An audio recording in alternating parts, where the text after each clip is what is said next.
Well, I suppose you guys have answered the question already.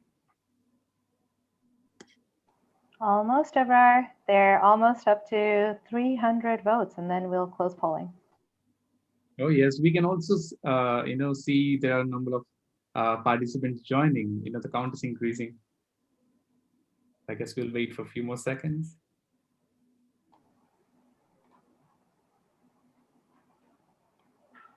Okay, we have the answers. So many of them say, 51% of them say not knowing what to work on or where to start. That is kind of tricky, right? Because we all know that, yeah, we need to do something, but okay, where do I start? Where do I begin with? I'm pretty sure our fantastic five climate warriors will have these answers during the interview. So, to start addressing some of the challenges that you have identified in the poll, UNICEF India and UN Environment Program, in support of the Ministry of Environment, Forest and Climate Change, are bringing to you on this Earth Day 2021 the fantabulous five youth climate warriors Garvita, Adishri, Abhir, Shambhavi, and Hita, who will guide us through simple ways in which each of us can live more responsibly and sustainably. Before we get to them, we'll hear from the esteemed Dr. Yasmin Ali Haq, UNICEF India representative, to someone who has been a crusader for child related health and climate rights for over 2 decades now. And we are also honored to have with us Mrs. Nishu Kaul from the Earth Day Network to tell us more about Earth Day and how it started. We would also like to recognize that today is only possible thanks to the efforts of all our network partners, Earth Day Network, Design for Change, Yuva, and Pratik, who have done a wonderful job in spreading the word of this webinar far and wide, bringing you all here today. Final instructions for everyone. Before jumping in, I would like to say that we have received some amazing questions from you all through the registration form, and our panelists will try to address as many as they can. In case you have any more questions or points to share, you can post either in chat or Q&A section below the video. If someone else asked a question you like, make sure to give it a thumbs up. The panelists will be happy to answer as many as questions as possible. Lastly, as the panelists speak, we will be sharing links to their work and various platforms that will be useful to you. Don't worry if you miss them, we will also email you them afterwards. Without further ado, I would now like to call on Dr. Yasmin Ali Haq, UNICEF representative to India. To open up the event, today Dr. Haq started her career with UNICEF as health officer in Bangladesh in 1996. She has held leadership roles in the Office of Emergency Programs at UNICEF headquarters in New York and at UNICEF's country offices in South Sudan, Ghana, Sri Lanka. She had experience in maternal health, maternal mortality reduction, and developing large-scale responses for children in humanitarian crisis. The stage is all yours, Dr. Yasmin. Thank you so much, Abrar, and happy Earth Day to everyone. I learned that the Earth Day was instituted 51 years ago in 1970, a time when most people thought only war could really bring humanity to an end. The world had not yet woken up to the climate disaster we are heading towards. Earth Day, observed on the 22nd of April every year, has created the necessary space for us to reflect on and really commit to action that will protect our environment and the resources, the very valuable resources. On behalf of UNEP and UNICEF, I really extend a warm welcome to Nishu Kaul, Director Earth Day, South Asia and Southeast Asia, the organization that coordinates Earth Day observance in 192 countries around the world.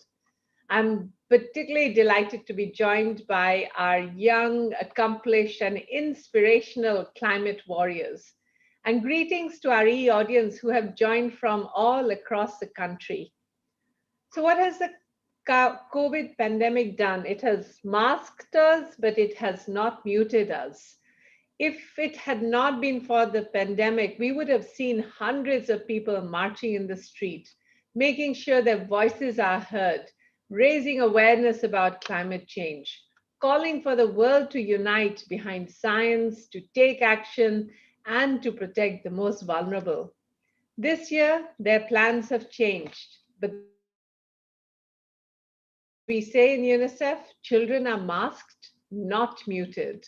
Far from being passive victims, young people all over the world have begun to fight back on a scale that has never been seen before. Young people are key to climate solutions. Whether through education, technology, science, or law, young people far and wide are tapping into their skills to speak up for climate action. And we need young people with their digital skills to help us spread science and facts online, and also to help us counter the dangerous misinformation about COVID 19 and climate change alike. A special word of engagement for our young panelists. You are all not only role models for your peers and communities, but also a solution provider and content creator. Adishri, Abir, Shambhavi, Garvita, Hita, Abrar, I want to let you all know that I'm so impressed with your skills and determination, and it is so evident where you are leading us forward. Robust individual actions are powerful indeed. At the same time, the ability to get people to rally behind your ideas is a remarkable achievement and a bedrock of a sustainable movement that your efforts are unleashing. As a personal note, as I read the question, it was from my daughters that I really had to learn about not agreeing for our vendor to give me plastic bags, not keeping the tap running, putting a brick inside the cistern so that we were using less water. Or the digital world, but really, even in the households, all of you are making a huge impact. At UNICEF, we are committed to supporting young people like you in taking climate action. We recognize our obligation to create the space and opportunity for children and young people to play a significant role in this climate action. Our mandate in India is to ensure that we're doing whatever we can to help children and young people find brighter and healthier future. This is the reason we work with multiple youth engagement networks such as YouReport, Pratek, Yuva, and Design for Change to really listen to and amplify what young people like you think is important for today and tomorrow. Through a mapping exercise, we have reached out to many youth networks and individuals to hear about the needs and aspirations related to climate action. And this helps us formulate a very effective youth engagement plan around the subject. In closing, I want to reiterate that we are committed to supporting young people take action to protect the future of our planet. We are creating many more opportunities for young people to join the climate warrior community, and my colleagues will be sharing more details during the discussion. So stay tuned in, keep being a climate warrior, and thank you for joining us today. Back to you, Abrar. Thank you so much. Thank you so much. That was wonderful. Dr. Yasmin, it is so encouraging to learn about all the support UNICEF is providing to help our youth find their voice and agency towards climate action. On the same note, I now want to call upon Mrs. Nishu Kaul from Earth Day Network, the very organization that began the tradition of Earth Day across the world. I remember learning about Earth Day right from my first grade in school and felt that this day brought it in a lot of awareness and sensitive amongst youth towards environmental protection. Mrs. Nishu is the director of Earth Day Network, South and Southeast Asia. Her decade of experience in the development sector of work with both country specific and also international organizations such as the BBC Media Action and the Society for Participatory Research in Asia has helped her ink in many meaningful partnerships for EDN with multinational companies, prominent NGOs, and social media platforms. She also launched an exciting multi-country campaign called My Future, My Voice. But let's hear more of this from Mrs. Nishu herself. Uh, Thank you, Abrar. A warm good afternoon to all and a very happy Earth Day.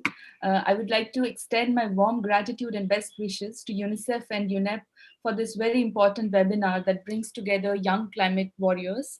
And I would especially like to thank Dr. Yasmin Haq for the very warm introduction and also recognizing that Earth Day is a very important environmental movement that brings together several organizations, individuals together to commit to environmental and climate action. As we all know, and we will hear more from this webinar today, children and youth have a very important role as architects and drivers for sustainability. There is absolutely no doubt that climate educated and environmentally literate citizens, especially youth, are likely to be better placed to make sustainable consumer decisions and to take educated choices that are good for our planet. Since our young people are also most vulnerable to the impacts of climate change, it is necessary that they are involved in sustainable development and climate action programs. And at Earth Day Network, our complete focus is to bring youth together and make our campaigns as central to them as possible. One of the campaigns that I lead, which as Abrar mentioned, is a multi-country campaign. We have brought together some 68 countries now together, and it basically places at center stage the role that youth play as sustainable, as responsible and environmental friendly citizens. Last year on Earth Day, we had launched this campaign wherein we brought together young environmental leaders under the age of 30 from 68 countries today, and we have around 150 youth leaders from several regions of Asia, Sub-Saharan Africa, and Pacific Rim, some countries as remote as Timor-Leste and Mongolia and Panama. And there are several authors and actors, musicians and grassroots workers, all of them working towards environmental actions and commitments. As we call them youth ambassadors, each of the youth are committed and have pledged to take environmental actions for Earth Day and to restore our Earth. And they don't work just on April 22, but round the clock throughout the year. And I'm so glad that of them, we also have today Hita Lakhani, who is one of our youth ambassadors, today talking about her work, and several other youth ambassadors. Garvita is also here, who is a rising star of Earth Day Network. She'll also be speaking. So it's amazing to see how youth have literally taken upon themselves several diverse environmental areas that range from not just protecting biodiversity, but increasing the green cover, managing the waste, sustainable fashion, and so much more. Some examples I wanted to share. I know that you'll be hearing these amazing 5 climate warriors today, but as I was speaking to the organizers, I wanted to also reflect upon some of the youth and maybe celebrate these young leaders who have taken upon themselves to take climate action. There are some brilliant examples from our My Future, My Voice campaign. If I would just mention a few, there is a 16-year-old boy called Aditya Dubey from Delhi who uses legal tools to take action on environmental issues. He filed a petition before the National Green Tribunal, which is a body formed for effective and quick disposal of environmental issues, and urged e-commerce platforms to rethink the amount of plastic they use in packaging. As we know, Amazon, Flipkart, all these use lots of plastic packaging in their this thing, and he realized it and he wrote to the National Green Tribunal. As a response, Tribunal called for a status report from Central Pollution Control Board, and as a result, Amazon, if you have all followed, recently had announced going completely plastic-free and also issued a show cause notice to other e-commerce platforms like Flipkart and even Patanjali for closure of operations as they did not respond to these communications. So through social media and use of these legal tools, he has been successful in putting pressure on companies to act in alignment with the environment. Similarly, from India, we have another youth ambassador called Adya Joshi, who lives in Mumbai and founded The Right Green. Now, her message is very clear. The organization through which she works with strongly advocates that any replanting that takes place must be of native species only and not of the foreign trees that we now, everyone is so gaga that, we plant and we do plant foreign trees, but her message is that go for local. And to prove that, she had also conducted research on insect and plant relationships and has put together the first register of around 20,000 insect-plant relationship research, and how promoting and growing native trees flourishes the local diversity, which is now lost. So Adya, she's all of 16 years and has launched this initiative, Vocal for Local. And we have several such examples, even from Afghanistan and Thailand, where people and young people have used whatever tools and skills they have. One of the environmental writers, and she's also now found her own movement in Thailand called Climate Strike Movement. She uses her storytelling and writing as a way to educate Thai public about conservation, nature appreciation, and environmental science.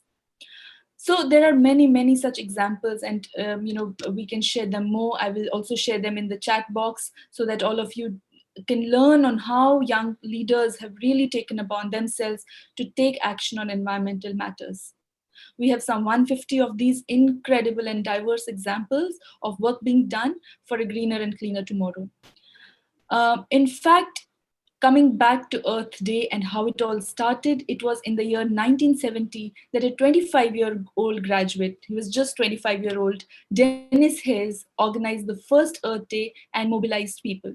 The resounding success of that event, which brought together 20 million citizens, that is just 10% of the United States population at that time, helped spark the modern environmental movement and Earth Day network as we know it today.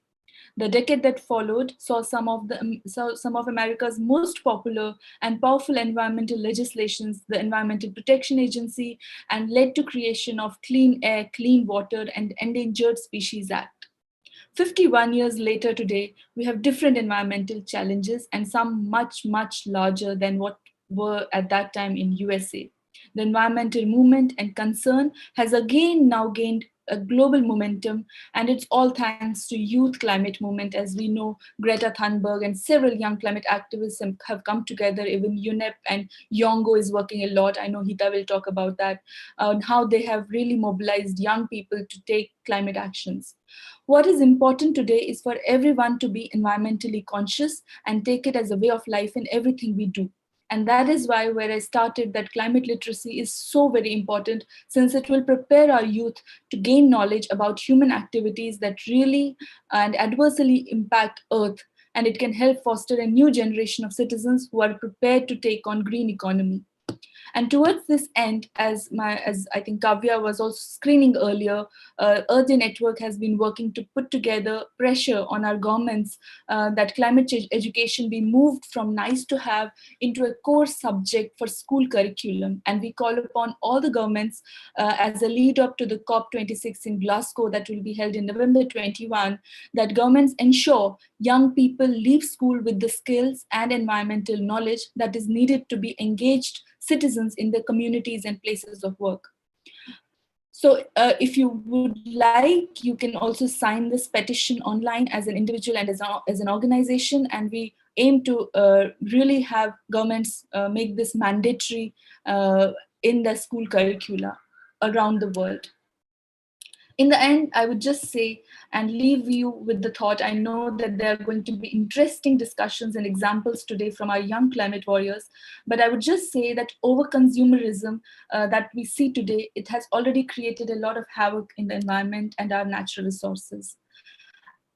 Coupled with it, the growing population and the rising demands have resulted in depletion of natural resources, increased carbon dioxide emissions and pollution, and extincting species. In fact, now COVID, which has again created another sort of chaos and disruption in our society, we saw that when lockdown had happened, Earth was completely able to restore itself. It also brought humans closer to nature. We saw examples of how in Bombay people suddenly saw peacocks. In Chandigarh, people were putting images of mountains normally shrouded in the distance due to air pollution, Ganga becoming suddenly clean, and everything had become quite amazing. And we thought that this is perhaps lockdown is the solution to all the pollution and to restoring our Earth. But lockdown can never be a solution. We cannot put halt to livelihoods and economy, because we know that we are up to another level of growing disaster. So, but also along with that, the business as usual approach is also not going to work. We know that it does, this intermingling of two things. It really puts a greater responsibility on not just all of us, but also on different and all segments of society, children and youth included, on how we can reach millions in a very short time. Earth Day is just a day, but it's not just a day now. If we don't take actions now throughout the year, we will not be able to revert the damaging actions that human activities will have on our planet. So Earth Day is definitely a reminder, but let's move from reminding us to action. And no action is so small. I will say, I think Kavya, when she was speaking to me, she said, we should leave them with some takeaways from what they can take from this webinar. And I would say that there is no action that is small or insignificant. We know that planet Earth is the only place we have to live. It will still exist, whether as a cold planet or a hot planet or a burning planet. But will we exist is the question we need to ask ourselves. So actions could be as small as fixing a leaky tap in your homes. Actions could be as small as reusing the wastewater from our purifiers and ACs for home gardens. Actions could be as simple and as small as segregating and managing our own waste in our own homes so that we reduce the landfill burden that goes a long way. We reuse the same. I'm wearing today a silk sari. It's a Kashmiri silk from my mother, which was passed over to me from her, and she got it from her own mother. So we definitely should feel no shame in reusing and continue to reuse the clothes that rather than holding onto these e-commerce platforms like Myntra and Amazon and buying cheap clothes every single day. Buy quality, and use them for lifetime, and don't feel ashamed to use them. I know that there's a lot of debate even among our circles whether how much. So actions could be as simple as that. It could be as simple as not wasting your food. Do you know that your food waste, how much of carbon footprint that has on our ecosystems? So actions are as small as that, and just being aware and being environmentally conscious every time and in every action of yours, that will go a long way in reducing the burden on our environment and to restoring the earth. Thank you all for your time, and I wish you all the best for this very interesting session today. And I look forward to hearing our young climate speakers on the climate actions that they have taken in their own spheres. Thank you all. Every day is Earth Day, and every action, be it little or big, counts. That was Abrar, wonderful. you're muted. No, can you hear me? Oh, yeah, I think we can hear you. Might be a lag, Dr. Yasmin. Okay. Every day is Earth Day, and every action, be it little or small, counts.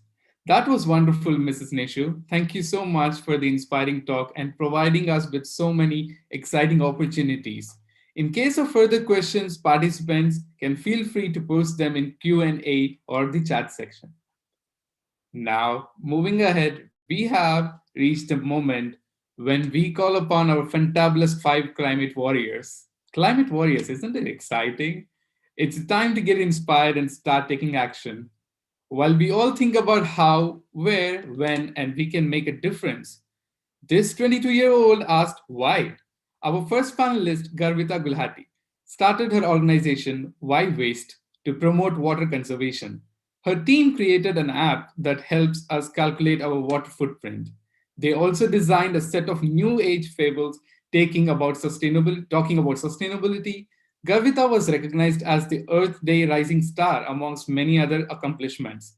And just day before yesterday has made us all proud by being recognized as one of the Forbes 30 under 30 in Asia for social impact. So cool, Garvita. Thank you so much, Abrar, for that very warm welcome. And thank you to everyone who has been here, who is here today, and who is a part of this conversation amidst everything that is happening.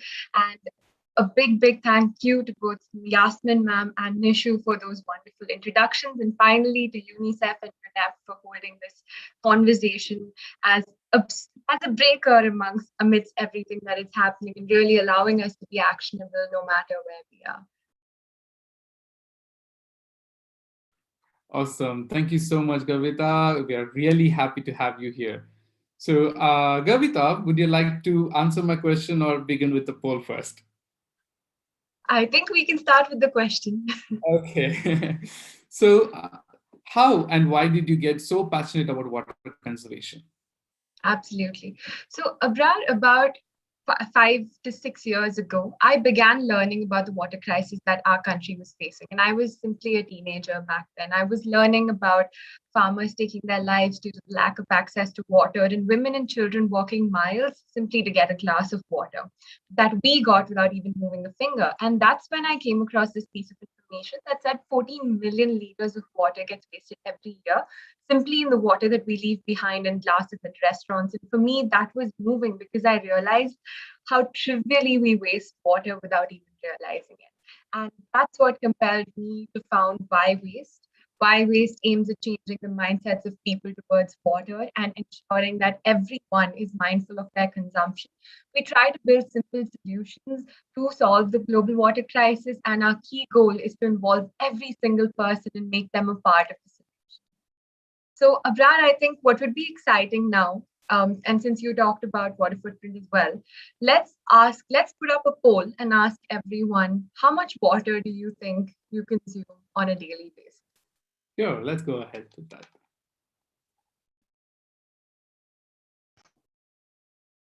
So the question is, what do you think is the daily water consumption of an average person would be?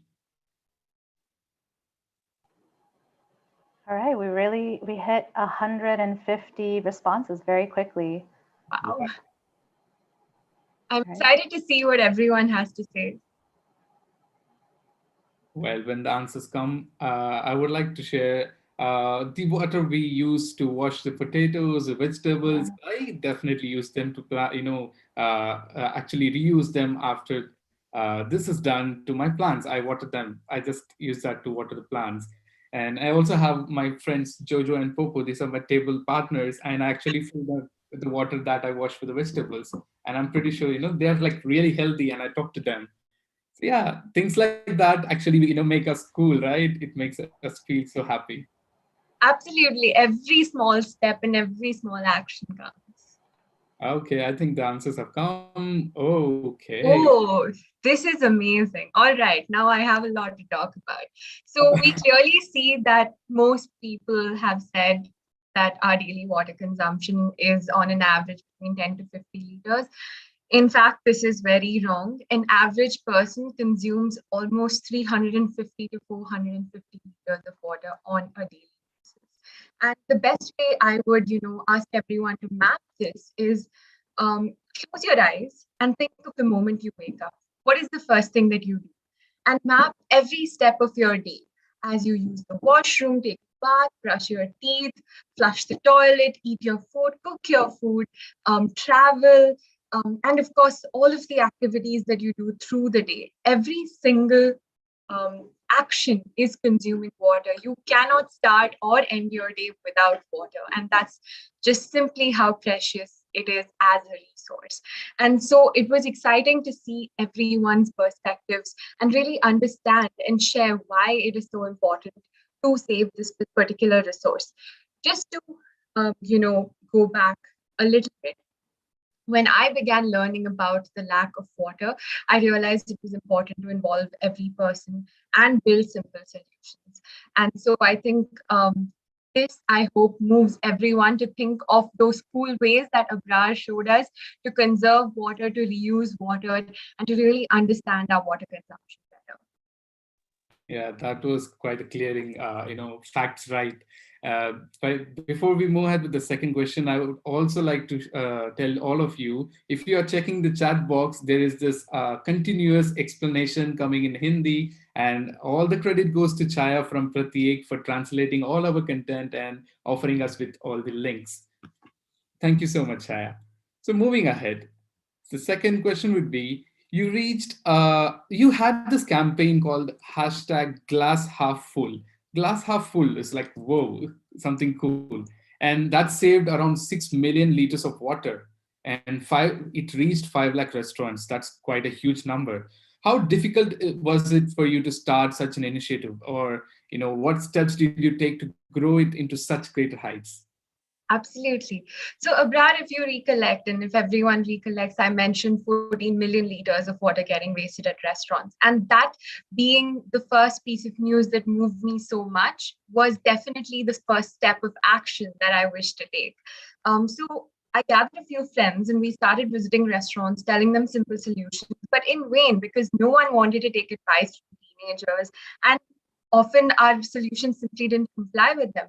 So we realized that we needed to take a step back and come out with something, an idea that was innovative and was compliant to everyone, especially because we were tackling the hospitality industry, which is very different. And it was important for us to empathize with them and their issues and realize how best we can really be a part of their solution. And that's when we came up with the idea of glass half full.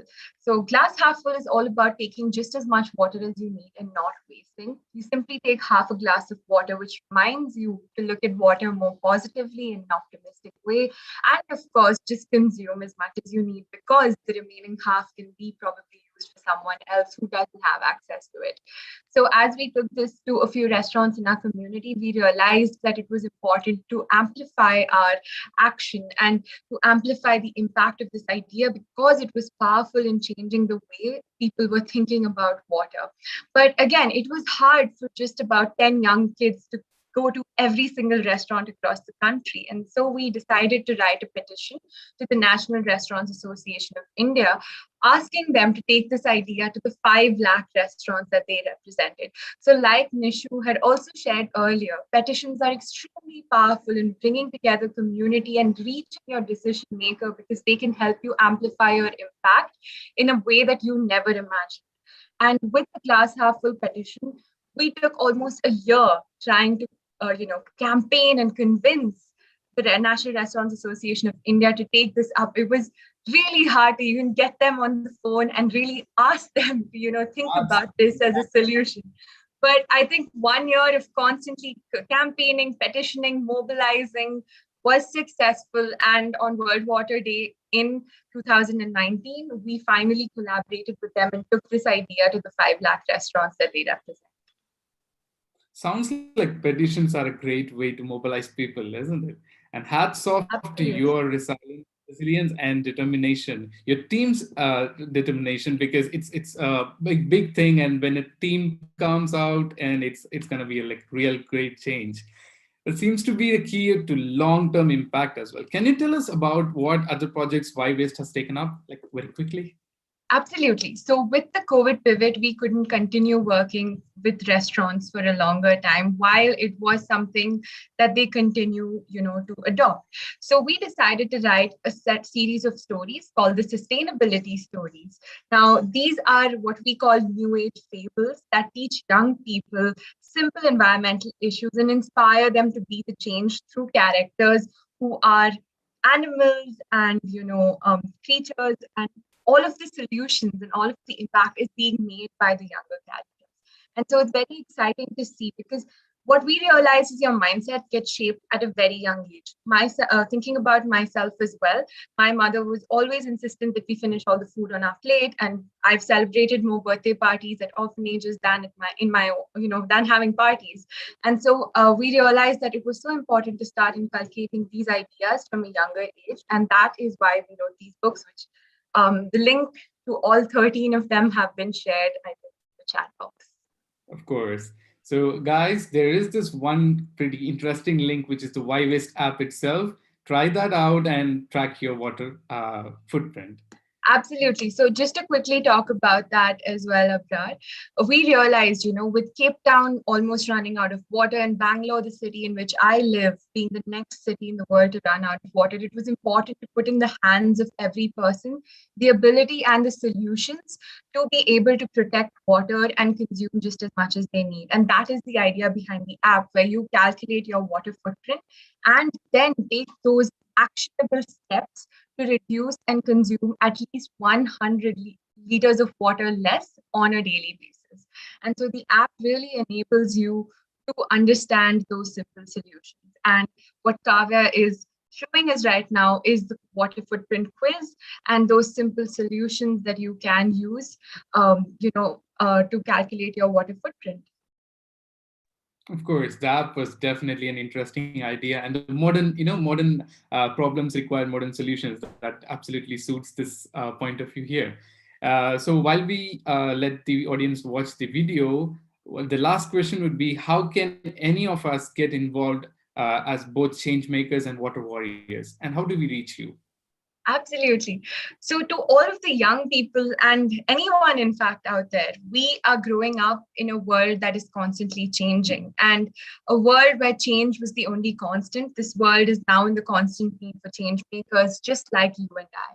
And so, it is so important for every single one of us to find that one thing that matters to us, because there is something that matters to each and every one of us that we want to change. And because we're growing up in this world of ever changing problems, the solutions are within us. We simply need to find it and go out there and do that first thing, start a petition, start a social media page, mobilize your community, do the smallest of the things that it takes, and you can make action happen. And to save water, there's just a quick video, just about 1 minute long. There were a couple of solutions that even Nishu shared, which you can do at home to save water. Just taking those small steps that really allow you to be a part of this, a part of the change. And finally, you can reach me anywhere on social media. Yeah, we can see the video.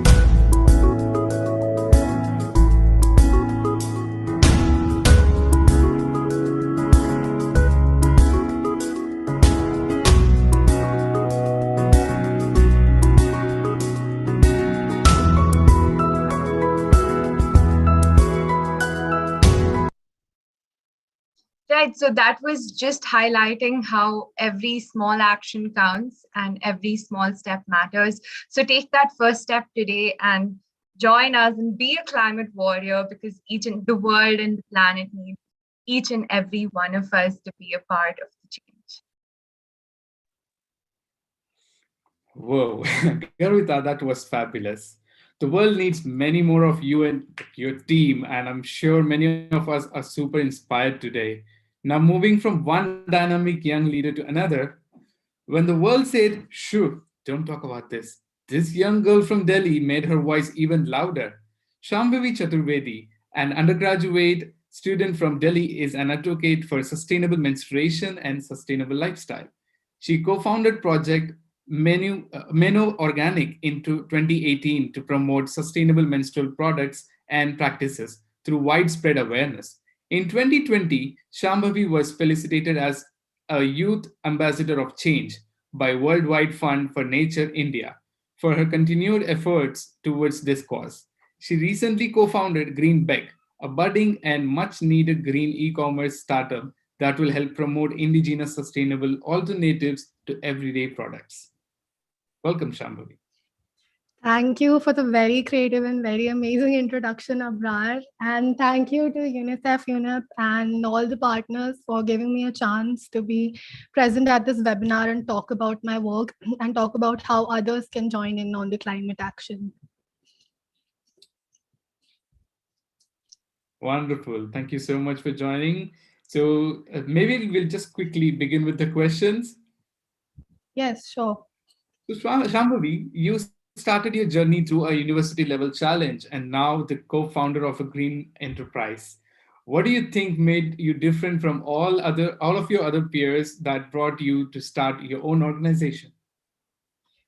Well, Abrar, I wouldn't really call myself different or special because I think all of us, our generation has been learning about climate change since we started school. So everyone knows about it. I think the only thing I did differently was I took notice of something and I decided that, things can't go on like this. I want to change things. And also, what steered me in the right direction was volunteering. When I volunteered for 1 month with United Nations Volunteer, and I got all these facts in my head about plastic pollution.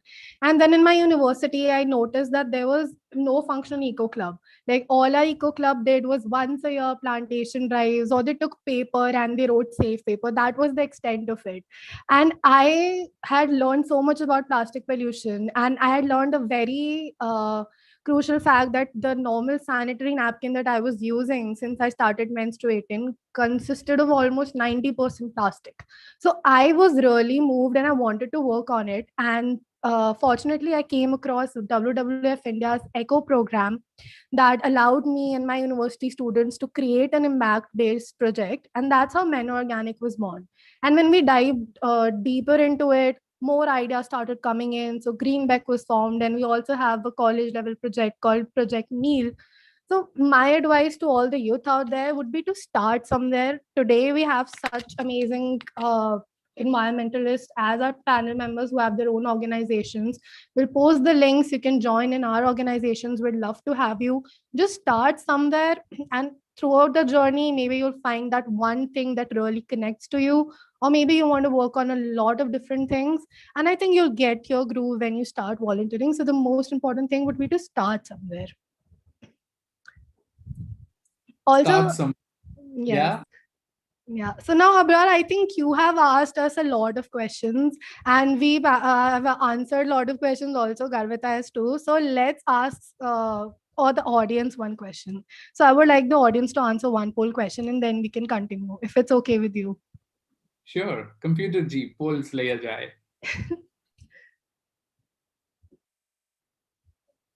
The question is, which of these products do not contain plastic? So which of these products will never contain plastic? That's the question I have posed for you guys. It's a little tricky, but it'd be fun to answer. Yeah, I was just about to say this is very tricky for me.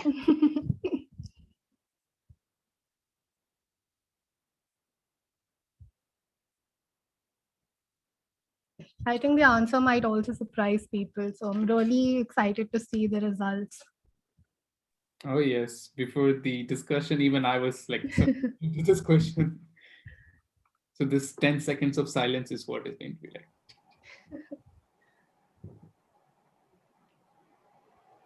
Yes, only I can see the answers right now, and it is very exciting.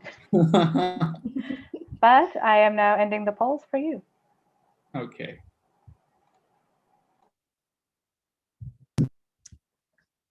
Okay, wow. What do you think? Well, the correct answer was the menstrual cup. So for those who don't know, menstrual cup is a menstrual product that is inserted in the vagina, and it absorbs, collects the blood, not absorbs, sorry. And menstrual cup is made of silicon, medical grade silicon. So it's not made of plastic. And other products surprisingly can contain plastic. So face wash can contain microbeads that are really small microplastics. Sanitary napkins and conventional ones can contain up to 90% plastic, including the packaging. Tea bags also do have a plastic lining sometimes, and glitter can also be made of plastics. So even it was surprising for me when I got to know that these all products can contain plastic. So now I feel that when you know that these products can contain plastics, when you go to buy these, please make sure that you buy the variants that do not contain plastics. And menstrual cup you can buy, it is made of silicon and not plastic. Okay, that was something really informative and new for the teenagers out there. Because when it comes to young people also need to know how to take care of themselves, right? And plastic has Exactly. been something really hazardous to everyone. And we are working on no to plastic now. So thank you so much for sharing that tip, Shambhavi. So my next question would be, yeah, through Project Meno Organic, you are talking about sustainable menstruation. What kind of reactions did you get when you broached this topic with the people? Well, so we've been working on Project Men Organic since 2018, and there have been just so many different type of reactions. Like the first thing is people get shocked when you tell them the facts. Like Abrar, I don't know even if you know that in India alone every year, almost 9,000 tons of non-biodegradable plastic menstrual waste is being generated. That's almost like 432 million pads are being generated every year in India alone. And if you talk about a single woman can generate up to 125 kgs of plastics just in her menstruating years by doing nothing, just using sanitary products. So when we tell this to people and people are like, so what should we do, what should I do now, I can't stop menstruating, and then we tell them that no, that's the problem is the products that you're using. So we tell them about all these sustainable menstrual products that they can use, like we have the menstrual cup and we have biodegradable pads. So all these products, they are the eco-friendly alternatives to the plastic conventional sanitary napkins. And so far, well, the reaction has been mostly positive. So we, to break that taboo, to break that hush hush, we include men in all of our discussions. So it's obviously unnerving at first when you're in front of an auditorium talking about menstruation to men and women both together, but then we've got really positive reactions. We have our sustainability ambassadors as men, and we have men coming up to us and asking doubts whether this product will be better for their mothers, sisters, girlfriends, and how they can help the females in their life switch to better products. And similarly for women. So, some interesting thing would be like when we tell about the menstrual cup, people have a lot of myths about them. So just a woman just came up to us and asked us that, if I'm inserting it, the menstrual cup, and what if it gets lost in my body, how will I find it then? And then people ask us that, okay, what if the menstrual cup is full, what if it starts pumping the blood back in our body? So we're like, no, it's not a pump, it stays there in suction, and it won't get lost. So these are certain myths that we come across, and we try to break them through our mythbuster sessions as well. So far the response has been really positive. And if you like, if you could change the slide. Yeah, so here are certain menstrual cup brands and organic cloth pad brands that you can take a screenshot of, and if you want to switch in, you can go for these brands are the ones that I have personally used, that my teammates have personally used, and we have curated this. There are a lot of low cost options available as well, because change doesn't have to be very expensive, so there are low cost options plus other options. And for any other doubts you have or any help you need, you can DM us on our Instagram page that was just shown, Project Men Organic, and they are millennials. We're always online, so whenever you have a question, we'll be there to answer you. So yeah. Instagram, knowledge, and millennials. That's the best. So quickly, the final question to you, Shambhavi, would be: we have heard that sustainability is an expensive lifestyle, and how can it be made more accessible to common people? How do you think that it can be made more accessible to common people, or 5 affordable and easy sustainable products you would like to say? Okay, so first of all, I don't really think that sustainability is a very expensive lifestyle. I think it depends on the individual. Sustainability at the core means sustainable means something that lasts longer, that sustains. So if you're buying sustainable products, like if you could change the slide, I can also show you some examples. So, something small like instead of using a plastic bottle, you can use a steel bottle. Like I have my thermos right here, trusty thermos, been with me for like 5-6 years. And instead of, when I go out, instead of buying those chilled mineral water bottles, I carry my thermos with it, so my water stays cold with me all the time. And I think that's a better, viable option that you can take in. And yeah, instead of using conventional sanitary napkins, you could go for biodegradable sanitary napkins if you want to start switching. So we have really cheap options like Anandi, which is just 8 rupees per pad, or you can go for a menstrual cup. So a menstrual cup will cost you around 350 to 400 for the lower cost variant, and it will last you anywhere between 5 to 8 years. So imagine the amount of money you will spend on buying sanitary napkins around that time. You'll save almost 50-60,000 if you switch to a menstrual cup. And you can also, when you talk about fashion. So instead of buying a new dress every week or every month, you can buy something quality, or you can do thrift shopping, which is like all the rage today. People are uh, sharing their wardrobes with people, and you can buy those clothes. So in that way you can contribute to a sustainable lifestyle, and it doesn't have to be expensive. And even if some products you feel are like, okay, maybe it's a little more expensive than the normal options, that's because these products last. And that's why I think you can spend a little bit more for products that will go on for a lot of years, rather than some products that will, degrade pretty fast. So that's actually the problem with plastic. It's cheap, but it also gets deteriorated faster, and then it stays in the environment for a long time. Right. So you can see on the screen there are a lot of Instagram pages, like we have Team Earth that shows a lot of eco break. We have other shade addressing that as well. Certain pages like Project Meal, where you can get all the vegan and edible cutlery options. My friend has started a Kabadi Wali page where you can learn how to recycle and reuse stuff. So these small things you can do to lead a sustainable lifestyle. And we have also posted links to certain websites and certain Insta pages. We can just quickly go and check out these products and start on your sustainability journey. Perfect. So our technical team has already done their job. They have shared all the links there. So quickly, one final question: how to reach you? Okay, so you can to join our project, you can just DM us on our Instagram page, Men Organic, and we also have a very special program for all the youth out there who want to contribute to change. So we'll at Men Organic are giving you a chance to be an active participant rather than an observer. So we have a program called the Sustainability Ambassador Program. The Google link will be shared in the chat, and you can also visit our Instagram page, and the link is in the bio. So you can share in your entries, and we'll provide you all the training, we'll give you all the deliverables, and you can conduct these awareness workshops on sustainable menstruation in your community, in your school, in your college and offices. And of course, you'll always get a chance to win exciting goodies and certificates when you do this. So it's a good chance for you to volunteer, and really hope to see you all.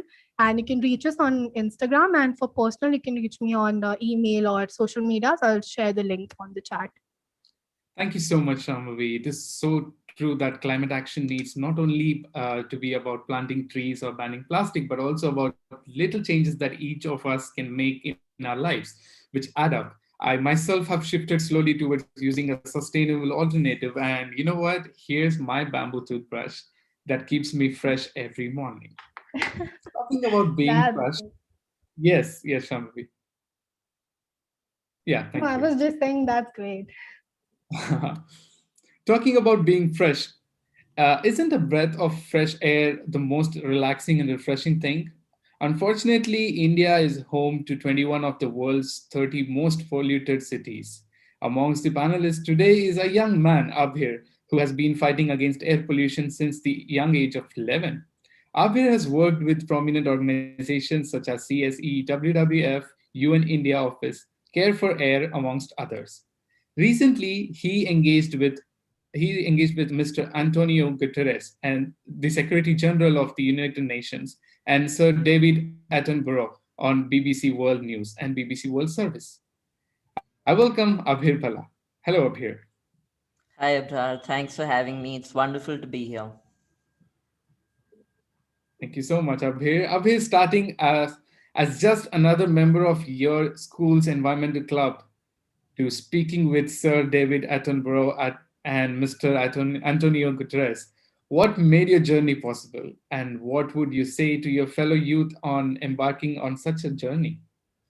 Definitely. I think that there are many, many challenges that you face, especially when you're young. When you're young, you're often not taken seriously. Sometimes it's your parents, sometimes it's your teachers. You don't know. There's this belief ki, "Arey, abhi to aap bacche hi ho, aap kya jante ho?" So overcoming those stereotypes when you're young. There's of course institutional roadblocks as well. If you want to organize a fundraiser, if you want to organize a climate change event in your school, there could be roadblocks in terms of planning it, organizing it, all of that. So I think the key to success is not to get disheartened. It's that we need to remain confident. don't let anyone tell you that something is too big or too small, because the smallest thing is the most impactful when a lot of people do it. And even I think, when we talk about individuals, it's very important for us to start our own individual initiatives, influence those around us in our societies, in our colonies, in areas around us, and build up your initiatives, but also have your teams to support you. Every individual initiative should have their own team, so that they can network, they can build contacts, they have a plan to continue, so that it's not something that just happens for a few months or a year. There should be a sort of plan in place to take things forward. And of course, campaigns should be very well planned. I would advise, whenever someone is starting an initiative, they can set a target audience, think about what their tangible goals are in terms of, what they seek. And one question which I saw in the Q&A box very, very often was, what can we do when people around us don't care? Everyone's saying, my friends don't care, people don't listen. So the simple answer to that is that you have to make them care, you have to make them listen, because climate change is something which affects all of us. And it's so bad right now that if we don't start to act immediately, it threatens the future of our existence. So everyone needs to care, and you need to tell them how it's affecting all of them personally.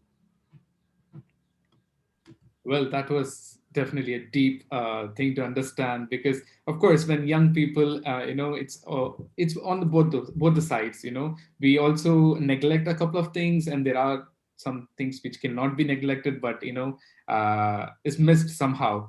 But yeah, this really is something to be noted on. The second question, or maybe we should just go with the poll first. I think you can go ahead with your question first. Okay, great. Your key work has been around air pollution, a major problem in not just India, but around the world.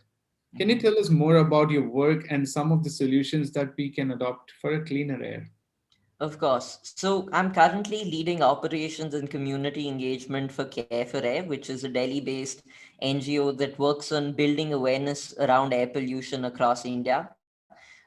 We've been building awareness with schools, colleges, RWAs, corporates, retirement homes on air pollution by doing sessions with them. Of course, during the pandemic, we've been restricted to the online medium, but we've also been doing other activities such as plantation drives and cleanliness drives, and on the on ground work as well.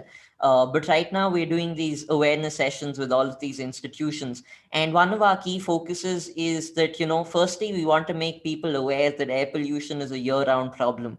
And for the people who don't know about the problem, to provide them the right information. If you look at the slide in front of you, these are some of them are myths which are very commonly heard by all of us. The fact that some people believe air pollution is only a North India problem, some people believe that it only happens in the winter, some people believe that as Indians we have a much stronger immunity, but that's not true. None of these are all myths, and that's why it's important to bust these myths, to make people aware. But before I proceed any further, I think we can have a look at the poll question. I'd like to understand how much people here know about air pollution. Definitely.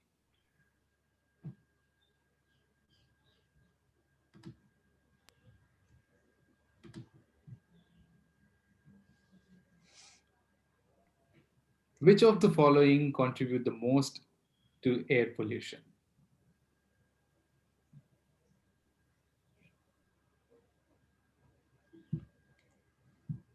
It's always a very tricky question, because people think that it's one answer more often more than the others, but often the answer is not what we expect it to be.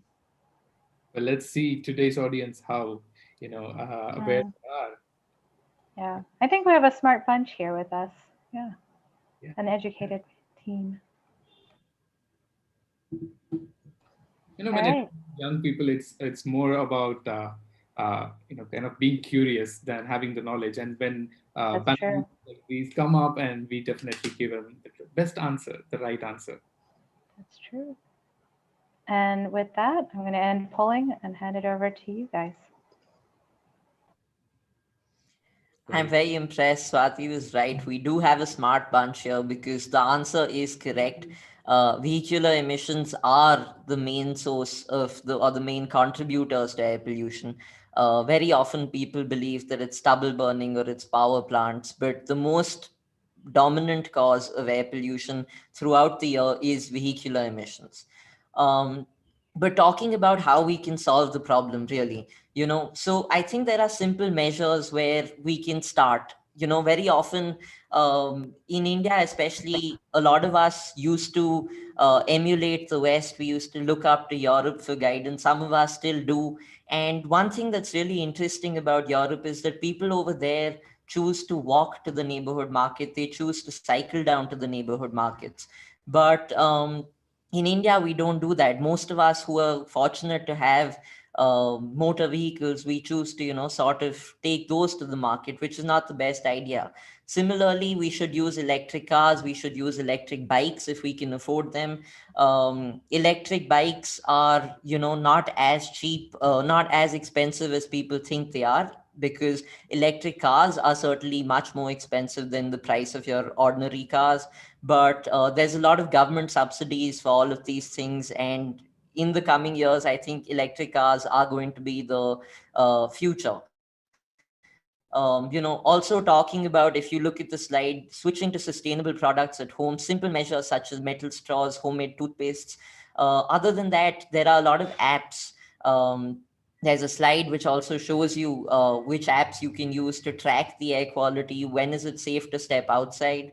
Of course, with COVID, it's not safe to step outside a lot these days as it is. But even in terms of air pollution, and yeah, there's a lot of solutions, and we have a lot of programs that we're doing at Care for Air. So if anyone would like to join in on these, you can write to me on Instagram or our Instagram page, careforarindia@gmail.com, or you can even write to us. Yeah, that's the email ID, and our Instagram page is careforair.india, and we'd love to have anyone and everyone who's motivated to be a part of the solution to air pollution on our team.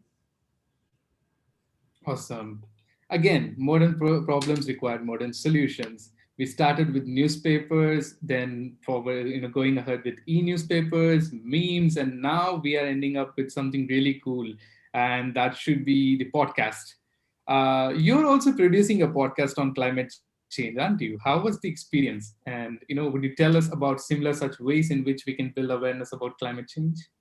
Definitely. And this is something I'm really excited about because with it being Earth Day, this event was, of course, there, but today is also the day I launched my podcast. So the podcast is called Candid Climate Conversations. You can find it on any podcasting platform, whether it's Spotify, Google Podcasts, Apple Podcasts, very soon. And we have such exciting guests. We've got a two-time Nobel Peace Prize nominee. We've got an enviro-scientific advisor to the Queen. We've got Miss Sunita Narayan, the Indian environmentalist, who's very famous as well. So it's really going to be a one-stop shop for anything to do with climate change. We'll be talking about renewable energy. We'll be talking about air pollution. We'll be talking about plastics, water conservation, anything and everything at all. And do stay tuned. The links will be put in the chat very soon. But talking about how we can get involved, so yeah, I think the podcast has been a very exciting and learning experience. And yeah. Awesome, because I definitely wanted to mention about the podcast because that was really cool. And yeah, one last question: what are the some of ways in which young people can actually reach you and work with you? Definitely. So I'm working with multiple organizations. I'm producing this podcast for the Ramphal Institute, which is a think tank in England. I'm also working with an NGO in England called Youth Connect, which is focusing on social youth initiatives in India. And, over there, we're supporting and empowering the youth. We're giving a voice to them to write about social and environmental causes which they're passionate about. We're also giving them an opportunity to we're giving that we have a mentorship program which supports and mentors youth initiatives, whether they're social projects, whether they're environmental projects. So there's a lot going on over there. And of course, I've already spoken about Care for Air. So there's a lot of ways I have a lot of opportunities for anyone who's open to work and is committed to saving the planet. So you guys can reach out to me at abhir@youthconnect.net, or you can even reach out to me through any of my social media platforms. The link is in the chat. And yes, I'm looking forward to working with like-minded, dedicated, and passionate youth change makers. Connecting world, protecting Mama Earth. Abhir, your journey has been fantastic. And the fact that you are leading so many volunteers currently gives us faith that your work is expanding multifold. And just like you mentioned that a lot of people didn't take you very seriously because of you were so young, I would now like to introduce our youngest panelist who also faced and overcame these challenges. Words like "you're so young" or "what can you do all by yourself" served as a driving force to Atishri Kasliwal. She founded her organization, Team Earth, during the lockdown with a group of 20 to 25 students from her school. They make innovative home videos of DIY solutions to promote sustainability on their Instagram page and YouTube channel. She's a state representative at the Green India Coalition. Presenting to all, Ms. Adishri, the founder, Team Earth, from the Pink City, creating a greener planet. Thank you for the introduction, Abrar, and it's an honor to be here with all of you. And thank you for giving me this opportunity. Welcome, welcome. So, Adishri, getting quickly to the question, tell us, how did you start your work in the environment and how you started Team Earth? So since my childhood, from the age of 9, 10 years, I've always been environment conscious. I've always had that enthusiasm to do something for the environment. So whatever workshops, groups, competitions that came my way, which were focusing on this, I used to participate in all of them. But at that age, I didn't get a platform that I could rely on, learn from, and take action with. So when I was 14, I decided to start my own youth environment conservation organization. But the thing is, when you're 14 and you say, I want to start my own organization, you don't get that support that you're expecting. No one takes you seriously. And that's what happened with me. I didn't get that support from my school facilities, my teachers, my parents. So after much deliberation, I decided to start my own independent organization. And that's how Team Earth came to be. So when I started Team Earth, I decided that I will give the platform to the coming generation. The youth of today will become the leaders of tomorrow. I will give them the support that I never got, so that they know that there is someone supporting them. There is an organization they can take action with. There is someone who will teach them about the environment. So that's exactly what I do now. That's awesome. I also saw the poster up there, and I'm pretty sure that inspires everyone that yes, young people are being heard and they are offered with this stage. So, getting into the second question, you make simple DIY videos on sustainable living. Which videos are your favorite, and what can people do most easily at home from today? What kind of feedback have you received on your videos? Yes, I do make simple DIY videos. So what we do is, whatever agenda we have taken at Team Earth, we make these videos to spread awareness and share our knowledge. So we make simple videos about some changes you can bring in your lifestyle to live more sustainably. For example, we make videos about how to start your own compost pit, how to make bioenzymes, how to make eco bricks. And we also make videos where we integrate creativity with sustainability. We make videos about best out of waste idea, upcycling clothes idea, creative ways to grow indoor plants. So the thing is, right now, you all know that DIY videos are very popular. Adults and children alike watch these videos. So I'll just give you an example. This is a bag I made from an old t-shirt. So what we do in the video is, we will give some facts like, I'll just give you a quick fact right now. This is like the bag. That about 27,000 liters of water are wasted to produce one single cotton t-shirt. That is about 900 trays of drinking water. So we will put this fact along with the DIY video. So next time when you're going out shopping and buying a t-shirt, you think about that. Like, really, do I need to buy this? So much water is being wasted. I better thrift or use second hand or make something new out of all the old clothes I have. Same with when you're throwing an old t-shirt, you think about, wait, really, should I just throw it out and can I make something new out of it? So yes, and also the kind of videos we make, we try to make them that easily children can do them at home. So like, for example, the bag I showed you, it doesn't require any stitches or any materials from the market. You can just make it with the t-shirt and a pair of scissors. So yes, we try to make these kind of videos which you can easily do.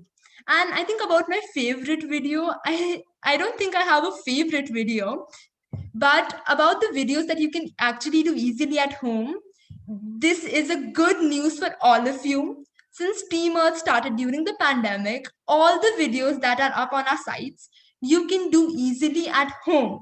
You know, from all the videos ranging from best out of waste to composting, you can do them individually at home. So that's really easy for everyone. So yes, I think everyone would enjoy.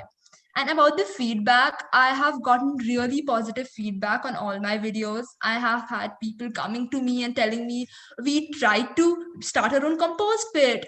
Look at my new bioenzyme bottle. You know, so I think that's the best part when you actually hear that people are trying out your videos, people are actually enjoying this, you know. So you have made a change in people's lifestyle, you know, a change for the better. You have helped people live more sustainably, reduce their carbon footprint. You know, that's what it's all about. That's the best part. I personally feel the best part is that you're encouraging the young people to be more creative, and which is like, wow. So thank you so much, Adishri. And we'll just get into the poll question. Yeah, sure. I'm really excited for this. I can't wait for all of you to answer. There we go. Which of these sustainable actions are the most you've interested in taking up?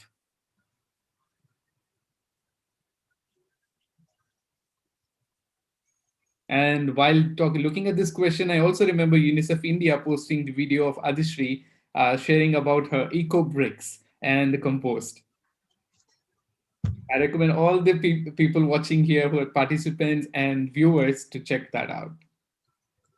I think everyone has different answers, and everyone, you know, in this question, the thing is there is no right or wrong answer. It's your own choice, you know, your own preference. So let me just see what people are most excited about. True, true. Like I said, young people have creative minds and different people have different ideas. And yeah, solution is upcycling great stuff. And with that, I've closed the polls and here are the results. Wow, making best out of waste creations. You know what? That's a great answer. So I'll just show you one or two creations. So, you know, you just feel inspired. And so this is like a newspaper stand that I made. So this has plastic bottles, you know, bottle caps. Then we have pens, pen caps. So this was easily, you can find the video on how to make this. That's on Team Earth Instagram and YouTube channel. So this is entirely made up of waste, and you can individually do it at home. It's really easy. And one more thing I'll show you, you'll find all these videos on YouTube and Instagram, so no need to worry. This is a vanity kit made out of an old shoebox and cardboard pieces. So, you know, there are many ideas, and, you know, you'll love to try it out.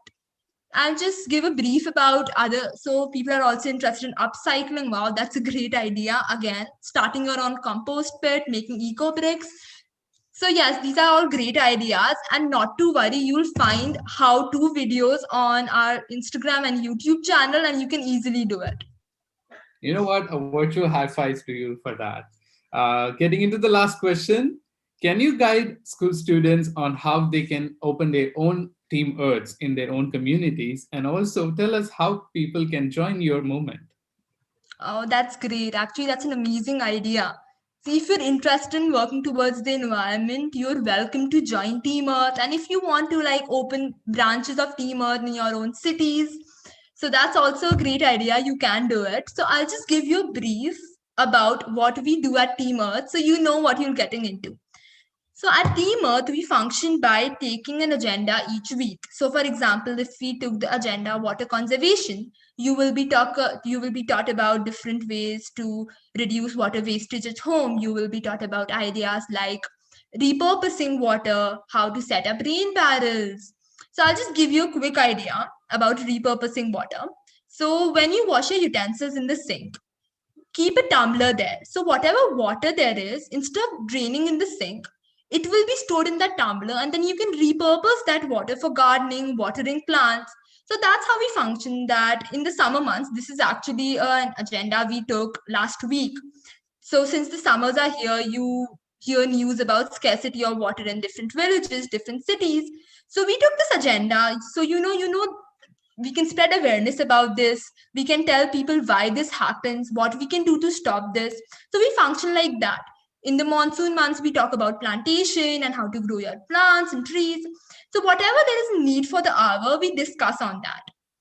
And Yes, and also, when you explain about that, meanwhile, we are looking at the PPT. So, would you like to share about the PPT? yes, here you can get the points on how to become a youth environment leader, how to start your own organization. So yes, that's all. So first is you have to have that realization. You should know, you should notice and realize where water is being wasted, about plastic waste in the street. So when you have that realization, that's your first step. And then it's connecting people, taking small steps yourself at your house. That's how what we do at Team Earth, and that's how it all started. So I think that's one of the most important things about it. And coming back to what I was telling you about what we do at Team Earth, so we spread awareness about, you can all watch this on the YouTube and Instagram account. We also spread awareness by making newsletter, taking different initiatives like eco-friendly Diwali, eco-friendly Holi, independence from plastic. So everyone check out this slide, you will get the pointers. But still, if anyone, I think everyone, whoever is interested in the environment, you're all welcome to join Team Earth. To join, you can just message me on the Team Earth Instagram account, and then you can become part of Team Earth. And if you feel like you want to then start your own branches of Team Earth, then that would be great. You don't need 10 or 15 people to start with. Even if you're 2 people and you want to do something for the environment, we are here to support you. So yes, you can find the links below, and then you can contact us and join. Kudos to Team Earth, Adishri. Hope to see many Team Earths spring up across the India soon. That's the dream. Thank you. Now that we have heard and seen from such passionate change makers, it is unquestionably important to get our facts right before we act. There comes the role of an educator to enrich young people with the right knowledge to begin with. It gives me great pride to introduce you today, Ms. Hita Lakhani. She is a climate educator from Mumbai, India. She has been active at the local and international level since COP21 into 2015. She educates school students on climate change and aims to bridge the knowledge gap on climate science and international processes among the children in India. She is the current focal point from the Global South for Yango, the official youth constituency of UNFCCC. I welcome Ms. Hita Lakhani. Thank you so much, Abra. That's such a wonderful introduction. Thank you so much. You're welcome. So yes, quickly getting into the question again. Yeah. Hita, can you give us a perspective on climate change from an international lens? What is the UNFCCC, the Paris Agreement, and all these climate negotiations we hear about? Yeah, absolutely. Before I begin, can we have the poll up just to see what is the sort of knowledge we have amongst the audience at the moment? Okay, let's do that. Okay, so here's the question. What is the Paris Agreement? And there are 3 options that you have that you choose from. Let's wait a few seconds and see what comes up.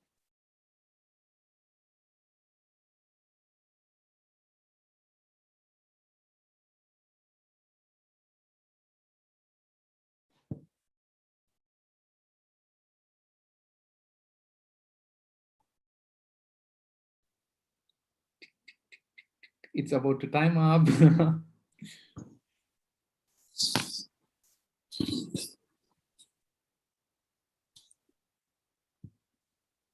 All right, we're almost there. Just a few more seconds left, everybody. Super.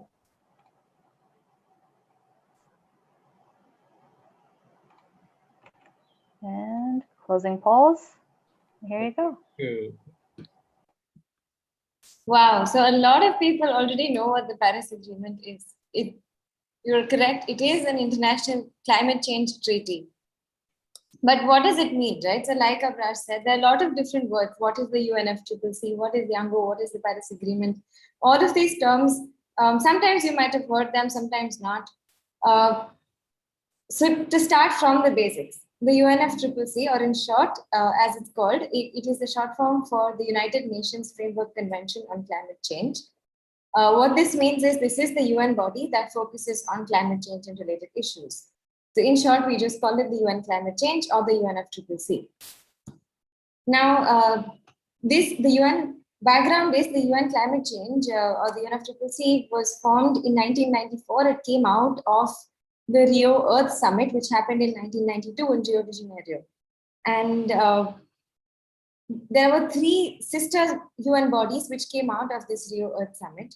One is, of course, the UN Climate Change. The next one is on biodiversity, which is the UNCBD. And the third one is on desertification, which is the UNCCD. So these three conventions all focusing on very interrelated aspects. So one focusing on climate change, one focusing on biodiversity, and the other one focusing on desertification and land use. All came out from the Rio Convention. Of course, the UNFCCC or the UN Climate Change is the most famous one in that sense. But this is the history of how it was started. It was, of course, started to deal back in 1992, thinking about climate change, saying this is something that might impact us in the future. And clearly we're in 2021 now, and we're still talking about it and still surprisingly still saying this is something that might impact us in the future.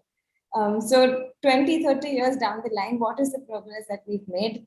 Countries came together, they spoke every year within the UN Climate Change. Every year in the winter, there's an annual conference, in short, which is known as the COP, or the Conference of Parties, which takes place. This is where countries come together and each country discusses and they negotiate. So there's a text, a draft document, and they negotiate and they decide what they will do collectively, what each country will do, and what is the sort of global situation and global stand that countries will take in fighting climate change. So in 2015, back in Paris, countries, of course, because this conference was in Paris, met in Paris, and they had 2-week-long negotiations, the outcome of which is called the Paris Agreement. What the Paris Agreement talks about is mainly, it's a very wordy document, lots of details, very technical stuff, but the very most important thing that you need to know is that it talks about a temperature goal. So it says we want to try and limit global warming to well below 2 degrees centigrade above pre-industrial levels, and try and limit it to 1.5 degrees centigrade. So what is this 1.5 and 2? Is it key today it's 30 degrees and tomorrow it's 32 degrees? Or, what does it mean? So we are talking about the average global temperature across the world. So across every place of the earth, you take an average. And this average, what it was pre-industrial times. So this is before industrialization started, before the 1900s. The average global temperature, say for example, okay, very arbitrary, say for example, the average global temperature was 29 degrees. Now by the end of 2100, the Paris Agreement says that by the end of 2100, we will try and limit this increase in global average temperature from 29, say for example, to 31 degrees or 30.5 degrees. Okay, so this is the global average. What it means for each of us is very, very different. It means that countries, of course, there is going to be a warming. Regardless of what we do, there is going to be a warming because of the current mode of development, because of the way we are living. We have created this thing which we all call as global warming. So the warming is going to happen. How hot or not we make it happen, and how hot each country, each city will face is very different. It's not just going to be a matter of 1 or 2 degrees. Some countries might get warmer by 5 degrees, 10 degrees. So imagine summers. Right now, I'm in the city of Pune. It says 36 degrees. Imagine it getting warmer to 40, 45. I don't know what the month of May is going to look like. Imagine Delhi getting hotter Already Delhi is in its 40s, 45. When I was studying in Delhi a few years ago, summers were really hot. So you can imagine what that's going to be like for a country for our country. Similarly, for other countries across the world. Well, it clearly explains that when young people take initiatives, they also need to learn the facts and work on the right need of the hour, right? Yeah. Okay, with that, I think that is where the doubt again comes up. So the second question to you should answer them. It is, you are the global south focal point for Yango. Can you tell us a little bit about Yango and what you like the most about it? Yeah, this is an interesting question. So what is Yango? Yango is short for Youth Non-Governmental Organizations. It is the official mode of, so it is the youth constituency within the UNFCCC. So what it means is it is the official mode for young people. So anyone under the age of 35, if you're interested to input into the UNFCCC negotiations, into the UNFCCC process, it has to come through a civil society constituency. So it has to, in this case, it will come through Yango. We are a network of youth individuals as well as organizations from across the world. We're a global network. We have thousands of young people from different parts of the world that are part of it. We have individuals, organizations. I think our number, including organizations and individuals with their networks, goes up to about 10,000. So we're truly global in that sense. What I really like about Yango is the sense of the ability that it gives you to work. So I got involved in Yango back in 2016 when I went for my second conference of parties. My first one was in 2015 in Paris. And I came back, I stayed in touch. We had multiple working groups that were working online. And one thing led to another. And it's the best thing that I have felt is it creates this form of community. A global family, some of them who I meet only once a year, and now because of the pandemic, not met for 2 years now, or maybe more. A global family of like-minded individuals, of young people, all working towards the same goal.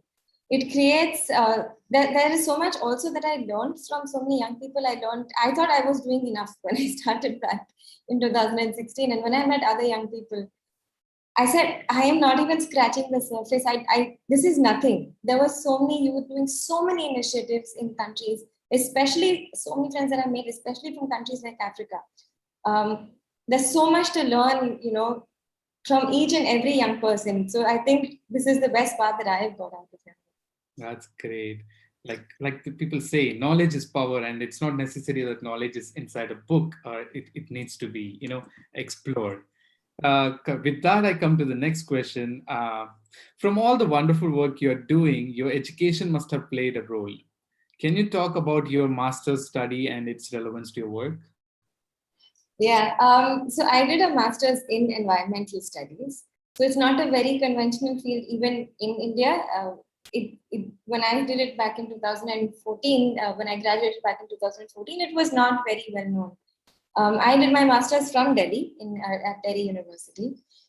I think the only connect that I have at the moment with what I'm doing is that I studied a few things. I studied the facts, I studied the science, and I studied a little bit about how we can do to tackle it. But in 2015, so after I finished my master's, when I went to Paris and I went for the international negotiations, I was completely lost. Number one, because of the venue. So the venue was at least 1 kilometer in length from one end to the other.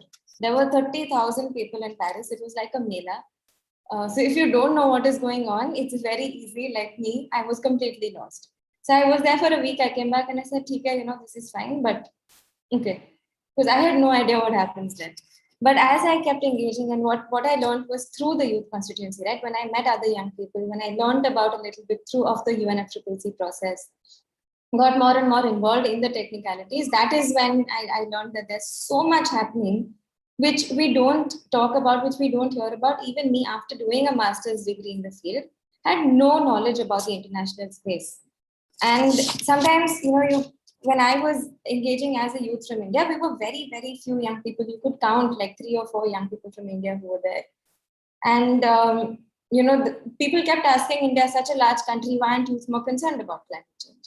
And the thing that kept coming back to me was, you can't be concerned if you don't know what's going on. So I think there was a mismatch with my education, but that clearly it led me into the right direction. That's what it helped.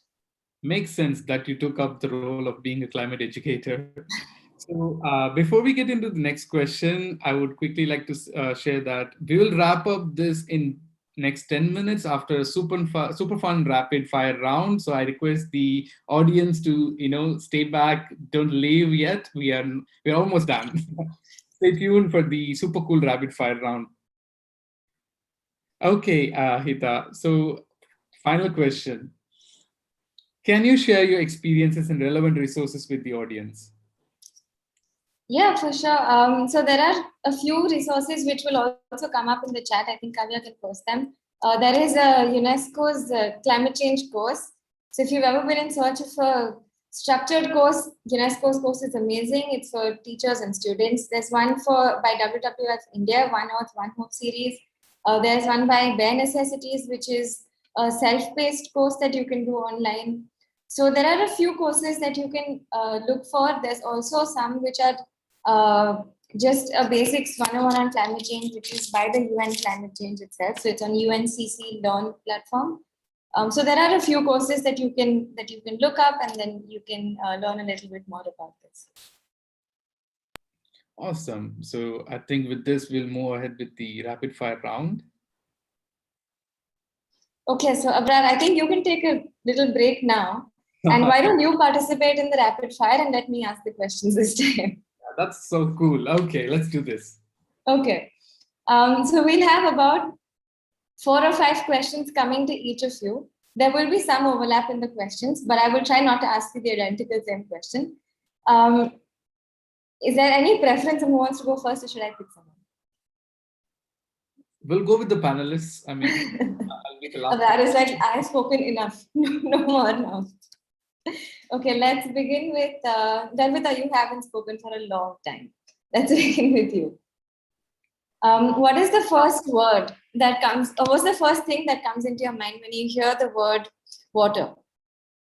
I think at this point, it's probably glass half full. Clever. Second question. What is the most ridiculous thing that you've heard anyone tell you about either your work or the environment or climate? When it comes to my work, it's definitely that you're too young to make a difference. And I think when it comes to climate change, it's the same thing. We're too late to make a difference. But I think, just going back to what Nishu said in the beginning as well, right? That the lockdown has showed us the revival capacity of the planet with the ozone layer reforming and rivers cleaning themselves up. I think it's just a sight to behold and to realize that it's all possible. Yeah, absolutely. One more question for you. What is the one young person that has inspired you in the past week or the past few days? Can I just name everyone on the panel? No, honestly, I think engaging with all of you over the past 1 week has been super inspiring, and I just love to see what everyone's doing, and today was very enriching. Absolutely, actually, I have to agree with you on that one. Okay, from there we'll move on to someone else. Adishri, let's come to you. Okay, this one might be very easy for you, but let's see. What are the 3 most impactful things that you feel people can do to protect the environment? Protect the environment. So it's some stuff you can do easily from home, as I mentioned before, is start your compost bin, start making eco bricks, start upcycling more instead of buying new stuff, think about reduce, reuse, recycle. So yes, there's a lot of stuff. Absolutely. Okay, what is your best moment since you started working on Team Earth? The best moment is when I hear the children talk to me about how much they have learned and how much they wanted to do, and actually Team Earth could make it possible. I think that's the best moment for me. Super, that's true. And one last question for you. If you had a magic wand and you could change one thing, anything that you wanted to, what would that one thing be? That's a difficult question. There's a lot of stuff. make everyone environment conscious, and poverty and world hunger, world peace. There's a lot of stuff there. Yeah, we need to get you lots of wands for this. Yeah, I need a lot. Thank you so much, Adishri. Let's come on to Abrar this time, our host and host. Abrar, Yes. you said you've gotten into sustainability as well. Mhm. What are the top 3 sustainability products that you've either been using or that you've bought online? Well, I have them surrounded by my. I have the bamboo toothbrush. We use it for, like, I started using it from Walk for Plastic team, and then I carry my own water bottle, a copper bottle or stainless steel. And third product, I don't really have it now. It's an upcycled product.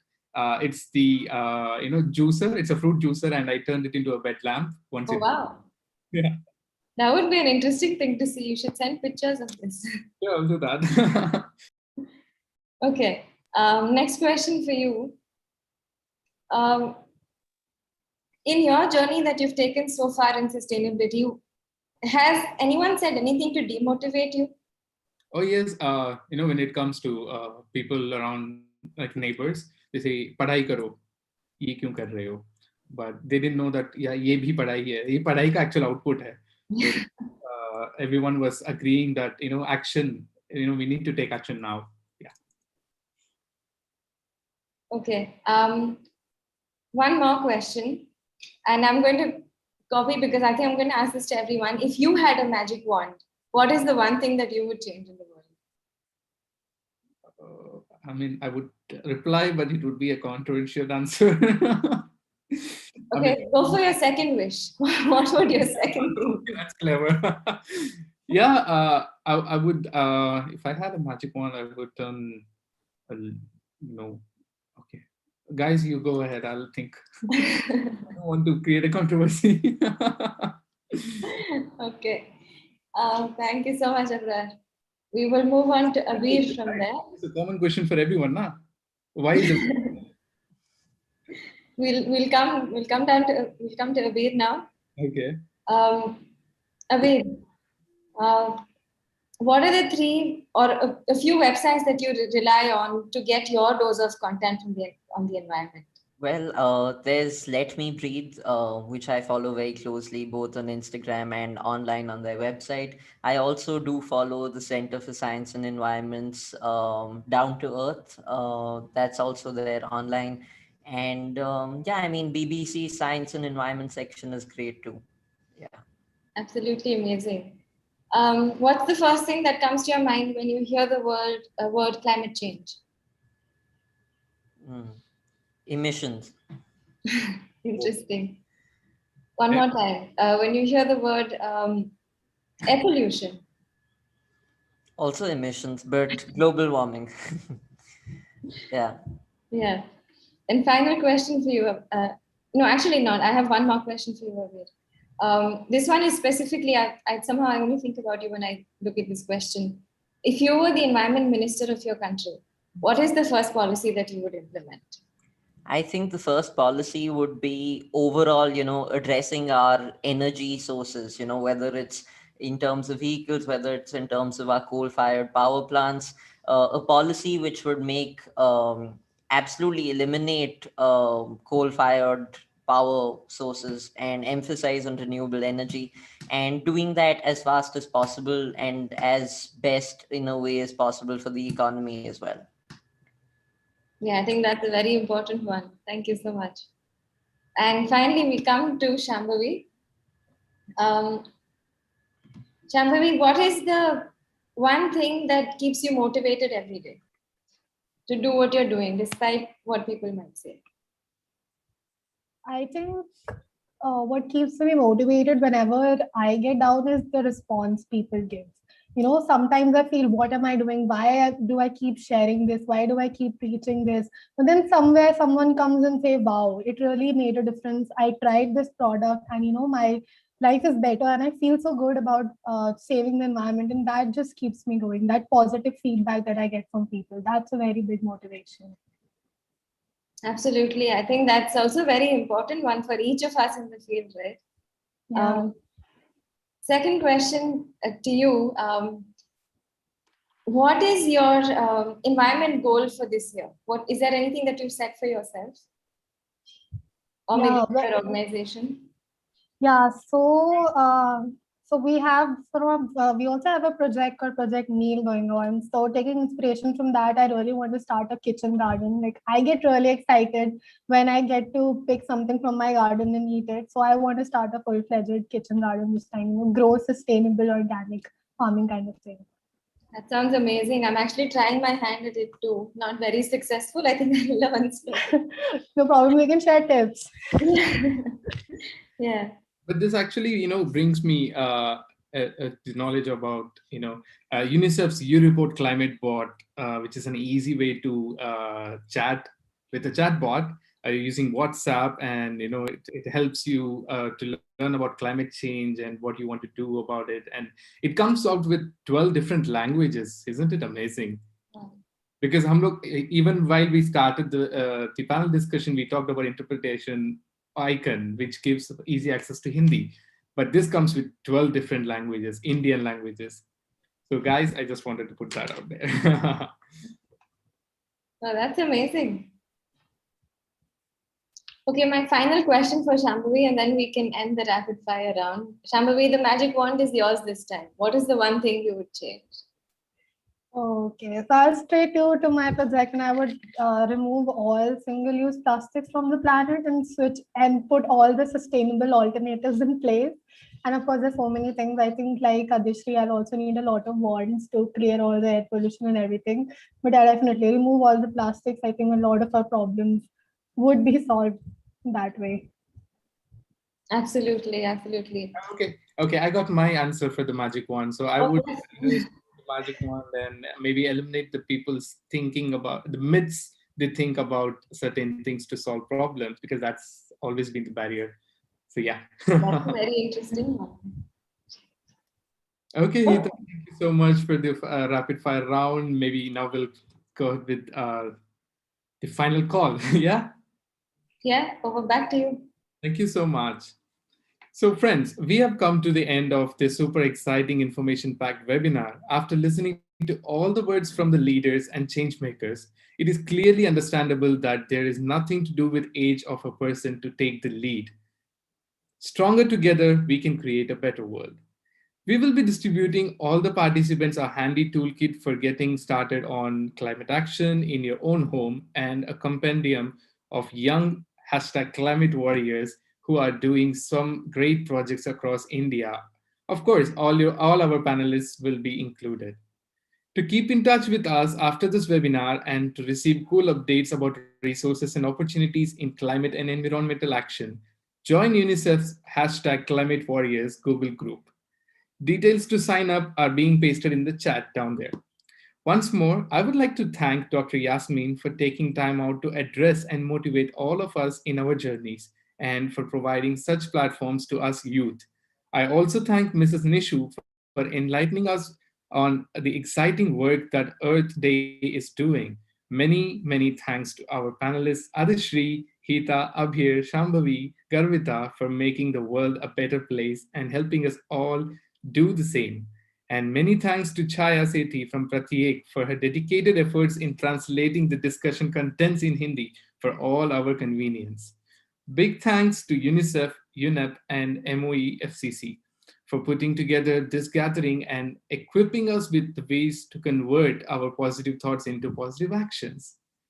We could not have done this without our partner networks, Design for Change, Pratyek, Yuva, and the Earth Day Network, who left no stone unturned in bringing up us all together. Wish you all a very happy Earth Day, and I would like to sign off by saying this is not the end, but just the beginning. Have a good evening, everyone. Bye-bye.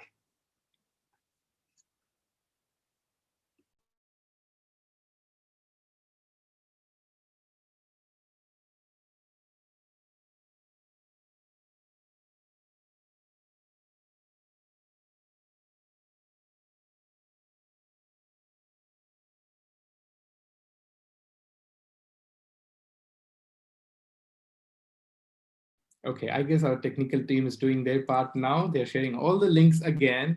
And to the viewers, the participants, don't you worry, you will get a mail which has all the details of our fantabulous 5 climate warriors and also resources that can connect you to the UNICEF initiatives. All right, with that perfect wrap up, we're definitely going to say goodbye and close today's session. Thanks everybody again for joining us. And UNEP and UNICEF will be hosting more events in the future, so please do join our group and we'll keep you informed. Bye, everyone. A special thanks to Abrar. He kept the energy Oh, light throughout. And thanks to Yuva. Yeah, I think there's just so many thanks to give. Thanks to Yuva, thanks to Design for Change, and Pratyek for getting everybody here on this platform. So again, if you'd like to have more sessions like this, we're happy to have them for you. Sign up for our Google group and we'll keep you updated. Thanks, everybody. Thank you, Swati. Thank you, Swati. And thank you, Abrar. And thank you, Kavya, all of you. What an amazing day. And what a wonderful conversation. And I am so impressed with all the young people here today. You really make me feel ashamed of myself that I'm not doing enough. Please, please be like this, always be like this, and inspire many, many more. Thank you very much. Thank you, Gayatri. That was very sweet. All right, I stopped recording, so I think we're officially set to go. Yeah, what kept me going throughout the session was everyone's smile. Every now and then I look at these faces, if they are getting bored, and when I see their faces, smiling faces coming out, and I was like, okay, nice, go. Yeah, it was really nice to see people light up for different things, like when different questions or answers or like silly comments came up on screen, you could see what people were focusing on. So it was very sweet. There's still an audience here. There's still 180 people, I think, tuned in. So I think we'll close this. I stopped recording, but we will close this and then we'll have a debrief sometime, not today. Everybody did a great job. And just to say, Hita's session is coming up. So she had shared the flyer for her session with the UNSG, Guterres, the head of UNDP for climate change as well, Hita, right? Yeah, do you want to share the link here or like where audiences can go see it? Do you know? Yeah, I can share it. I mean, so it's being live streamed all day on the March for Science YouTube and Facebook page. I can share it, share the links there. Yeah, please do. Yeah. Also, if you quickly give me 2 minutes, I'll bring my upcycled juicer come. Okay. Yes, please do.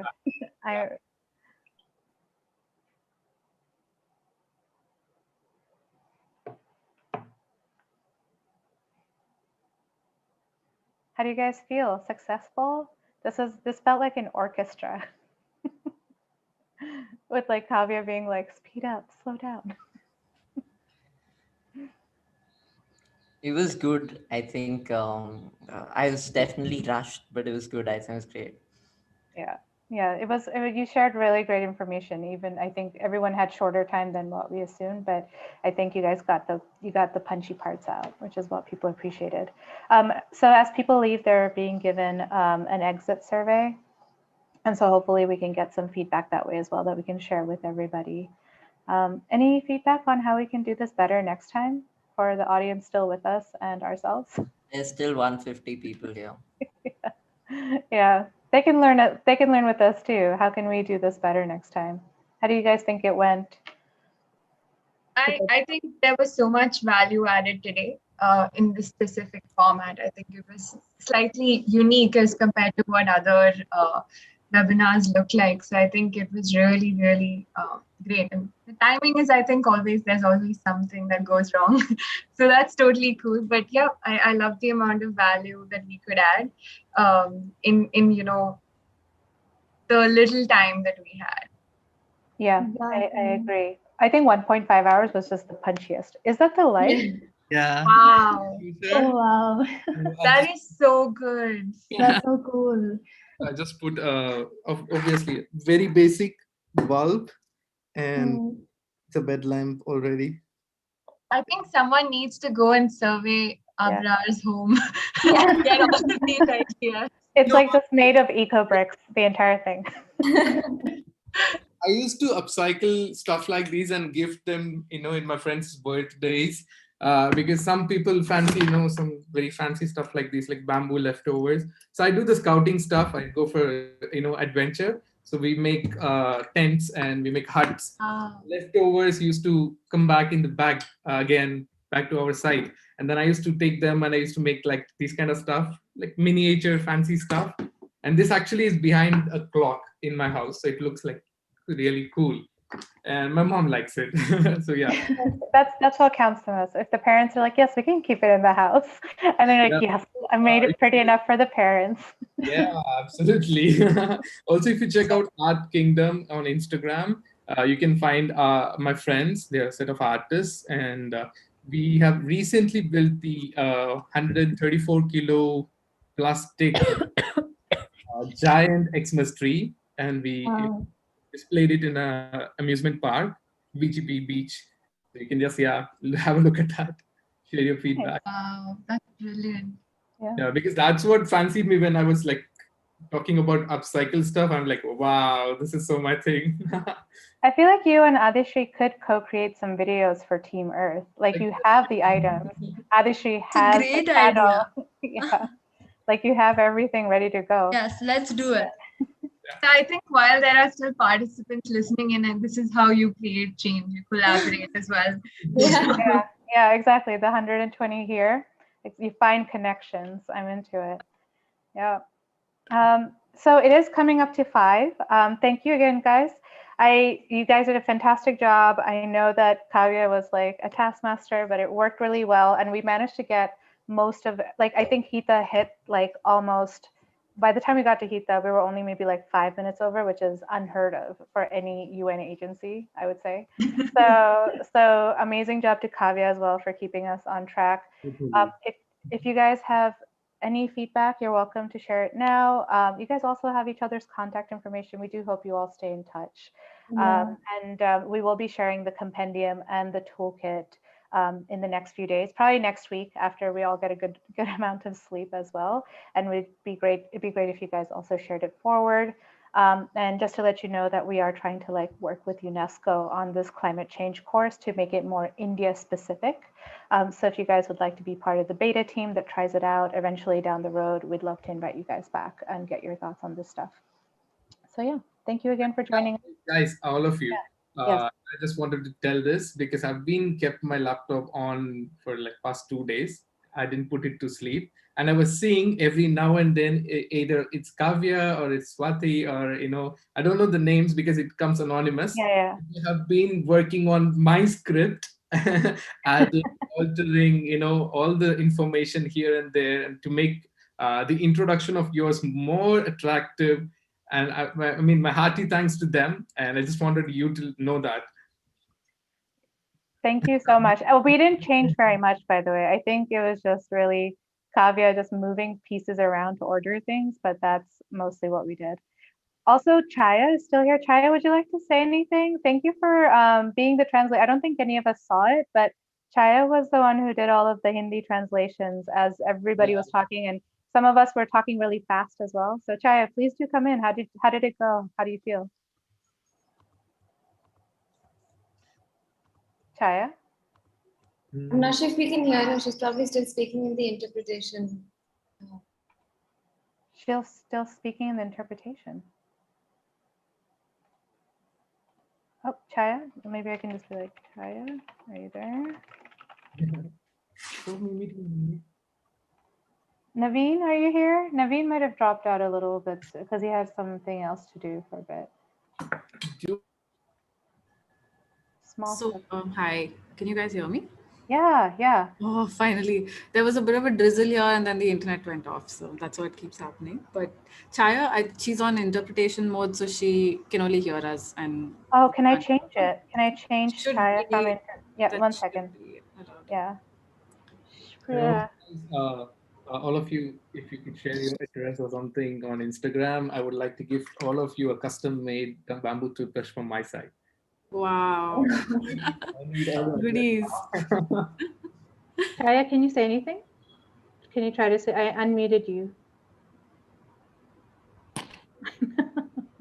100 people are really into the after party, I guess.